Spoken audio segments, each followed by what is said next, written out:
अभी जीत की कगार पर खड़े हैं। जो चीज भारत के 75 वर्षों की आजादी में हमें नहीं मिली, अब हमको मिलेगा।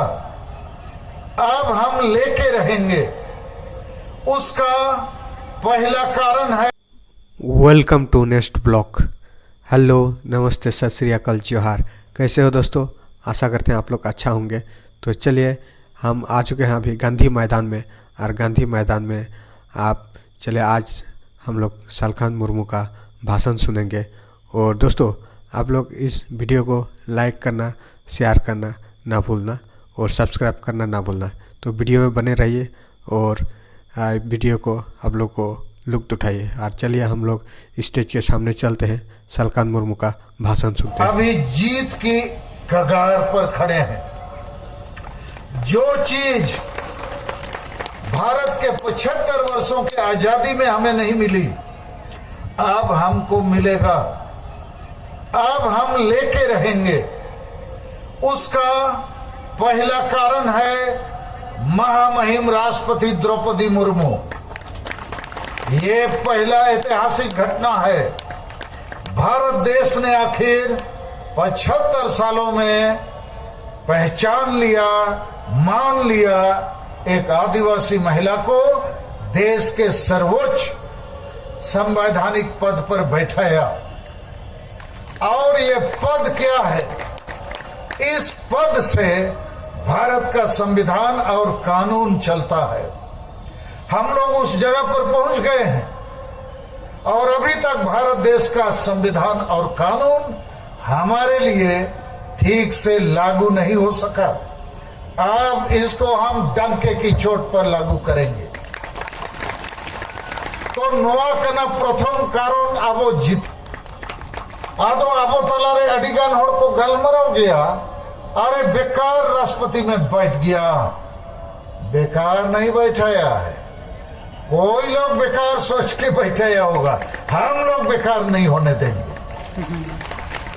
और ये जो द्रौपदी मुर्मू का फोटो लेके हम लोग घूमते हैं और नरेंद्र मोदी जी का भी फोटो लेके घूमते हैं, इसके पीछे हमारा मकसद है। इस देश में जो भी बड़ा फैसला होगा, इन दोनों को करना पड़ेगा। करना पड़ेगा कि नहीं? करना पड़ेगा, करना होगा। और फैसला संविधान के मुताबिक करना होगा, कानून के मुताबिक करना होगा। और आपको जान के खुशी होना चाहिए कि द्रौपदी मुर्मू जो भारत की राष्ट्रपति हैं, वो हमारे गांव से हैं। हमारा गांव उनका गांव एक है। हम लोग परिवार के संबंधित हैं और इसलिए आप द्रौपदी मुर्मू को छोड़ना नहीं है। इसको आदिवासी का काम करा के ही छोड़ेंगे आप लोग। और यही जीत का पहला हमारा सूत्र है, पहला हमारा विश्वास है, पहला हमारा भरोसा है कि देश ने जरूर देरी किया है, लेकिन देर आए दुरुस्त आए, हम लोग राष्ट्रपति के पद पर बैठ गए हैं। और ये केवल द्रौपदी मुर्मू नहीं बैठा है, हम लोग सब बैठ गया। और इसीलिए हमको अभी अधिकार लेना है। सबके मन में ये आत्मविश्वास, उत्साह, प्रेरणा, खुशी होना चाहिए। तो नोआगे कना अबुआ जितकर रेया प्रथम कारण सालखान मुर्मू और सेंगेल अभियान हर एक महीना बड़ा बड़ा रैली करता है, इतना मीटिंग करता है। कहाँ से पैसा मिलता है? ओका खोज को ᱧᱟᱢᱮᱜᱼᱟ। दिन के मीटिंग हुई कना और दिसोम गोमके सालखान मुर्मू दाड़ान लगे मेनाया।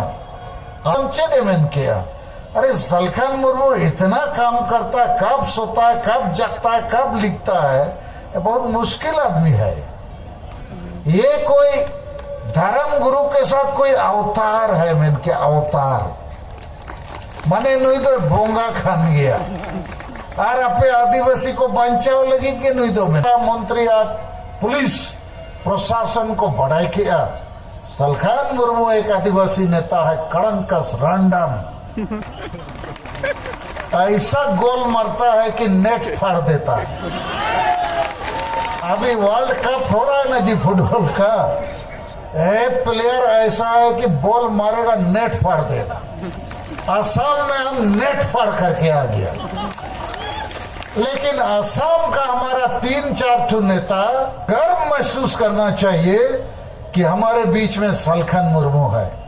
डॉक्टर संजय पासवान बहुत बड़ा विद्वान है, प्रोफेसर है, भारत सरकार में मंत्री था, अभी यहाँ एमएलसी है, देश का एक नामी नेता है। वो क्या बोल के गए कि सलखन मुर्मू सारना धर्म गुरु है, ये आदिवासियों के बीच में एक अवतार है, दिन रात काम करता है आदिवासियों को बचाने के लिए।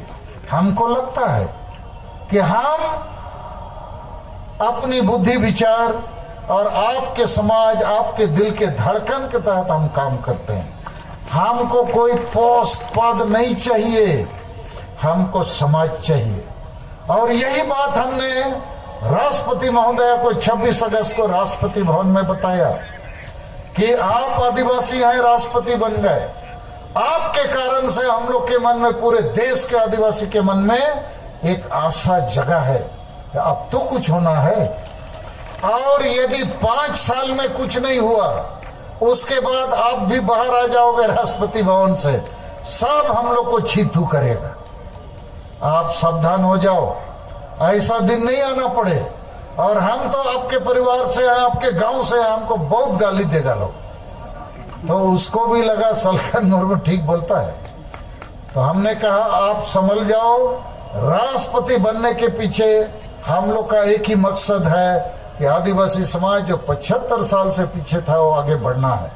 लेकिन आसाम में हमारा 2-4 नेता, हम बोलेंगे गद्दारी से बड़ा नहीं है, और समाज बचेगा तब हम लोग बचेंगे, समाज बचेगा तब कोई पार्टी, कोई संगठन बचेगा।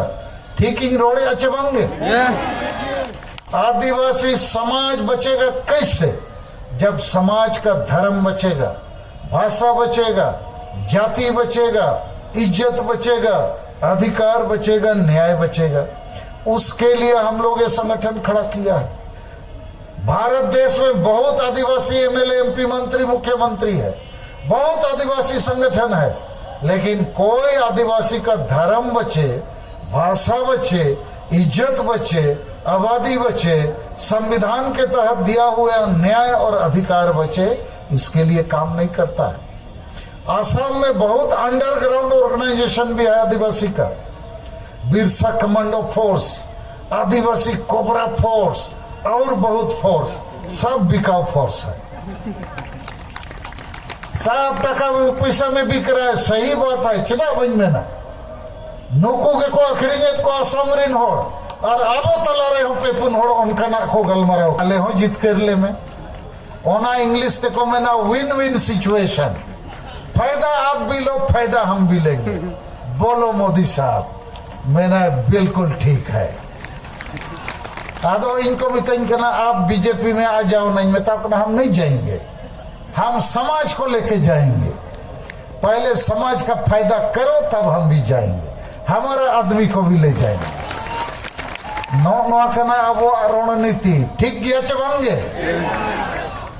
भारत देश में संविधान को लागू होना है। संविधान में जो न्याय का व्यवस्था है, अधिकार का व्यवस्था है, सभी गरीब, वंचित, पिछड़े लोगों को लाभ मिलना है। तो आदिवासी आज सबसे पीछे है। आदिवासी के लिए कोई कुछ सोचता नहीं, बोलता नहीं, करता नहीं।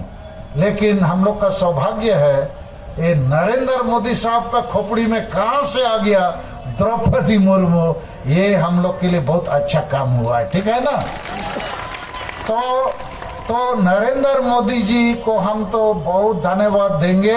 उसका जो भी राजनीति हो, हम लोग का तो फायदा हो गया।